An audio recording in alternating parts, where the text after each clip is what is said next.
পরিস্থিতি এখন নিয়ন্ত্রণে আছে। আমাদের এখানে পুরো পুলিশ ফোর্স আছে, পুরো পুলিশ টিম আছে। আমরা পুরো ম্যাটারটা দেখে নিচ্ছি। এখন পরিস্থিতি নিয়ন্ত্রণে আছে। এই ঘটনা মানে এতটা উত্তেজনা কেন ছড়ালো যে আরেকটা অভিযোগ আসছে যে পুলিশ গতকাল এখানে এসেছিল, সেখানে অভিযোগ নেওয়া হয়নি? দেখুন, আপনারা এখানে জানেন এটা আমাদের মহেশমারি ক্যাম্প আছে, পুলিশ ক্যাম্প। আমরা গতকাল রাতে 9টার সময় খবর পেয়েছি। খবর পাওয়ার মাত্রই আমরা কিন্তু ইনভেস্টিগেশন শুরু করে দিয়েছি।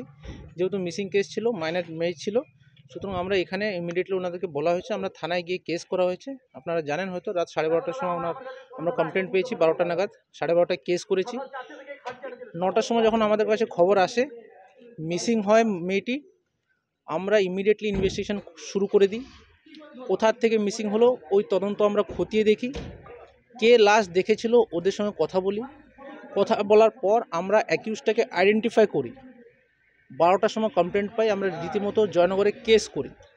কেস করার পর আমরা ওখান থেকে ইমিডিয়েটলি যখন এই 3-4 ঘন্টার মধ্যে 9টার সময় আমরা খবর পেয়েছি, তারপর আমরা তদন্ত করলাম, অ্যাকিউজটাকে আইডেন্টিফাই করার প্রসেসটা শুরু করলাম।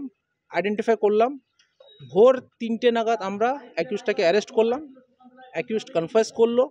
তারপরে কোথায় ওটাকে আমরা তারপরে বডিটাকে আমরা রিকভার করলাম 3:30 নাগাদ, এক্স্যাক্ট অ্যারাউন্ড 3:30 নাগাদ। করার পরে সব প্রসেস কিন্তু আমরা ইমিডিয়েটলি করেছি। We have taken each and every steps promptly. এরপরে এনাদের যা ক্ষোভ আছে, অভিযোগ আছে, এটা আমরা খতিয়ে দেখছি কিসের জন্য ক্ষোভ আছে, কেন এটা হলো, এটা আমরা কিন্তু পুরো তদন্ত করে বের করে নেব। এক মহিলা অভিযোগ করছে যে পুলিশ বোমা মেরেছে। এইটা কিন্তু আমরা তদন্ত করে দেখছি। কতজন পুলিশ কর্মী আহত হয়েছে?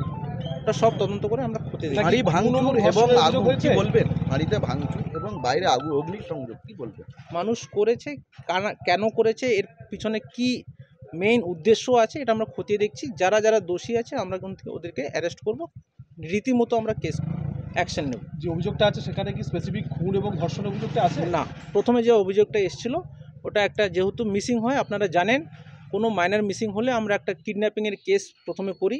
আমাদের কাছে ইমিডিয়েটলি কিডন্যাপিংয়ের কোনো ওই যেটা মিসিংয়ের যে কেস কমপ্লেনটা এসেছিলো ওর ভিত্তিতে আমরা কিডন্যাপিংয়ের কেস শুরু করি। ইন দ্য মিন টাইম আমরা এই যে 9টার থেকে 8:30 9টার থেকে যখন আমরা খবর পাই, আমরা তদন্ত করি। করার পর আসামিটাকে চিহ্নিত করি। করার পর লাস্ট ফাইনালি যেটা বললাম, আমরা 3:30 নাগাদ বডিটা পেয়েছি। কেস কিন্তু কিডন্যাপিংয়ের কেস হয়েছে, যেহেতু কমপ্লেন ওইভাবেই ছিল। পরিবারের লোক দাবি করছে তাকে ধর্ষণ করা হয়েছিল। ওটা আমরা সব তদন্ত একদম। একদম। এবার আমরা যা ইনভেস্টিগেশন হবে আমরা আপনাদেরকে টাইম টু টাইম আমরা আপনাদেরকে অবগত করব। রেপটা কি কনফেস করেছে? না, ওটা করেন। আমরা ওটা তদন্ত থেকে বের করব।